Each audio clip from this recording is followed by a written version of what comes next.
Dear students, welcome back. So last 3-4 days where we have received PDF only, and in that the last two PDF you have written differentiate between inductive effect, electromagnetic effect, and today you have got differentiate between inductive effect and mesomeric effect. Of course, the explanation for both the parts you will get in my video link. So when we start with this part of the chapter, which is at the end, we can say at the end of the chapter. In the beginning, we have started the concept of organic compounds, hydrocarbons, and then IUPAC nomenclature, then isomerism, types of isomerism. Okay, in that also geometrical isomerism I will explain in detail in my coming video links. Now middle part of the chapter, as I told you, middle part of the chapter ये आपके लिए total एक practical concept है. वहाँ पे आपको अलग अलग एक्सपेरिमेंट्स के बारे में आपके टेक्स्ट में वो टॉपिक्स दिए हुए हैं. जो पूरा मेथड जो है और जो पर्टिकुलर एक्सपेरिमेंट जो है, एक कंपाउंड को प्यूरिफाई कैसे किया जाता है, उसके बारे में आपको वहाँ पे डिटेल एक्सप्लेनेशन दिए हुए हैं.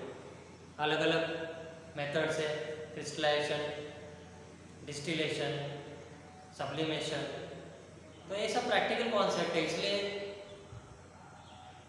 वो पार्ट हम लोग थियरी में नहीं पढ़ते, इसलिए मैंने डायरेक्टली ये पार्ट स्टार्ट किया है.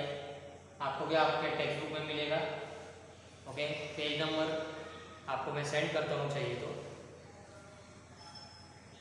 सो today we are starting with the new concept now, types of chemical reaction.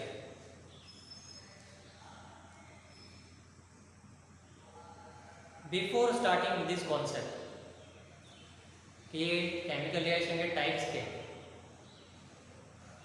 हमें पता है कि सबस्ट्रेट और एक रिएजेंट हमको हमेशा क्या देता है, प्रोडक्ट. आपने लोअर स्टैंडर्ड में ऐसा पढ़ा है, reactants give product. Simple words में रिएक्टेंट आर गिव्स पी, लेकिन यहाँ पे थोड़ा स्पेसिफिक वर्ड्स यूज किए हैं, तो ये हमको ऑलरेडी पता है. लेकिन ये जो रिएक्शंस होते हैं, which are the process which are taking place during this reaction, there are some important processes which are taking place, so that we have to study before studying this concept. तो उसमें आज हम लोग दो effects पढ़ने वाले हैं. एक तो इंडक्टिव इफेक्ट और दूसरा है इलेक्ट्रोमैग्नेटिक इफेक्ट. तो स्टार्ट करते हैं इंडक्टिव इफेक्ट के साथ. तो पहले इंडक्टिव इफेक्ट को हम लोग डिफाइन करेंगे. What is the meaning of inductive effect?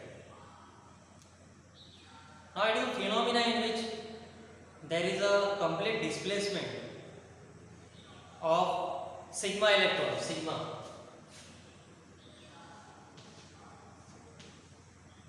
Sigma electrons.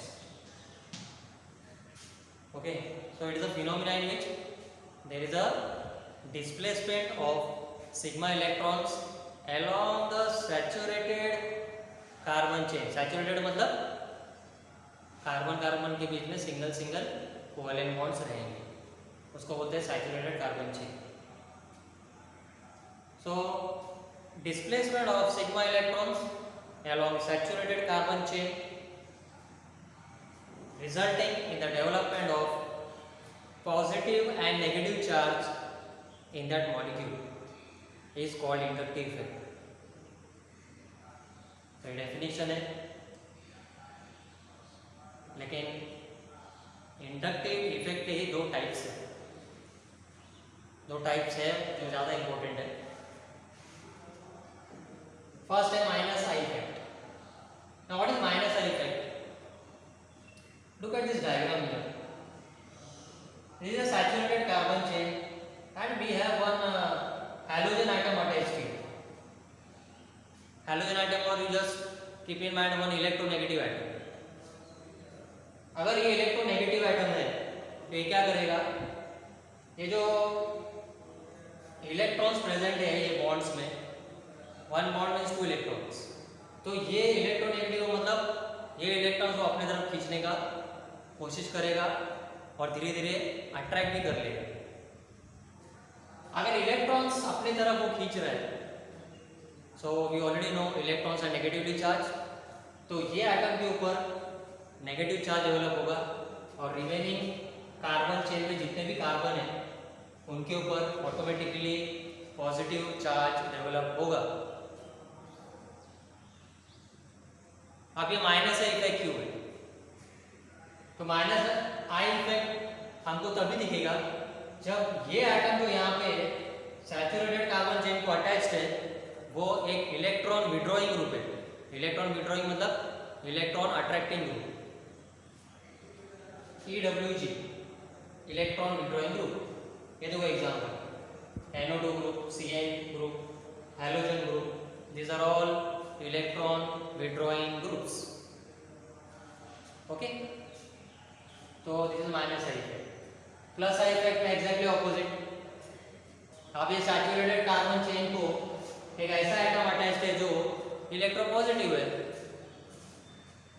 तो यहाँ पे कार्बन चेन इलेक्ट्रोनेगेटिव हो जाता है, तो ये कार्बन चेन ये इलेक्ट्रॉन्स अपनी तरफ अट्रैक्ट करेंगे तो उनके ऊपर नेगेटिव चार्ज डेवलप होगा and positive charge will be developed on Y atom. तो ये अभी ये इफेक्ट अभी दिखेगा व्हेन दिस एटम और substituent which is attached to the saturated carbon chain is electropositive. Proper word use करने, कुछ भी लिखना नहीं, ठीक है. तो यहाँ पे इलेक्ट्रोनेगेटिव एटम था, यहाँ पे इलेक्ट्रो पॉजिटिव एटम. एग्जांपल देख लीजिए, tertiary carbon atom, secondary carbon atom, primary carbon atom. These are all examples of electron repelling. Electron repelling मतलब इलेक्ट्रोपॉजिटिव ग्रुप्स. अभी सेकेंड इफेक्ट देखते हैं, आज के लास्ट पार्ट है electromagnetic effect. Now in electromagnetic effect there is a complete transfer of pi electron, pi. और pi electron molecule में कभी दिखते हैं जब मॉलिक्यूल में डबल नहीं तो ट्रिपल बॉन्ड होता है कार्बन के बीच में. कार्बन कार्बन के बीच में अगर डबल ट्रिपल बॉन्ड है तो आपको पाई इलेक्ट्रॉन्स मिलेंगे. अभी ये सिंपल एक जनरल एग्जांपल है, मैंने स्ट्रक्चर बनाया यहाँ पे, डबल बॉन्ड है कार्बन के बीच में, ये तो ये हो गया हमारा पाई इलेक्ट्रॉन्स और ये नीचे वाले इलेक्ट्रॉन्स हो गए सिग्मा. तो ये इफेक्ट में पाई इलेक्ट्रॉन्स कौन से भी एक एटम पे ट्रांसफर हो सकता है, okay, resulting in the development of this particular charges in the molecule. आप देखते हैं इनके भी दो types, plus E effect. Now here, when a molecule which is containing pi electron, okay, is attacked by any reagent, which is called attacking reagent. ये reagent को क्या बोलते हैं? Attacking reagent. So in this case, what will happen? Pi electrons are transferred to the atom, the shared atom, ऐसे भी बोल सकते हैं क्योंकि ये दोनों इलेक्ट्रॉन शेयर कर रहे हैं ना. One of the shared atom. Pi electrons are transferred to one of the shared atom to which the attacking reagent will be attached. ये देखो तो ये पाई इलेक्ट्रॉन ये कार्बन के पास गया है, जिसके पास कौन है अभी अटैकिंग रिएजेंट अटैच हो गया। देखो ऐसे इफेक्ट को क्या बोलते हैं हम लोग, प्लस ई इफेक्ट। तो माइनस ई इफेक्ट क्या होगा, पाई इलेक्ट्रॉन ऐसे एटम को ट्रांसफर होगा to which attacking reagent is not attached. Look here, ये अटैकिंग रिएजेंट है, पाई इलेक्ट्रॉन ऑक्सीजन को ट्रांसफर हो गए, नेगेटिव चार्ज डेवलप हो गया, लेकिन ये अटैकिंग रिएजेंट किसको अटैच्ड है, ये कार्बन को अटैच्ड है, ये ऑक्सीजन को अटैच नहीं है जैसे यहाँ पे। Are you getting me? Okay, so try to understand these effects are very very important. Okay, many examples in examination can be asked, particular reaction is given to you, ये reaction में कौन सा effect दिखता है, this can be the question. So understand the concept, understand today's explanation properly. Okay, so next time we'll continue some more effect, that is resonance effect, very important, and then we'll start with bond parameters. Okay, so very soon we have to wind up this chapter. Okay, so 2 more video lessons and one PDF you will get for these notes. Okay, so revise this well, we'll continue in our next lecture. Okay, so that's all for today, thanks, take care.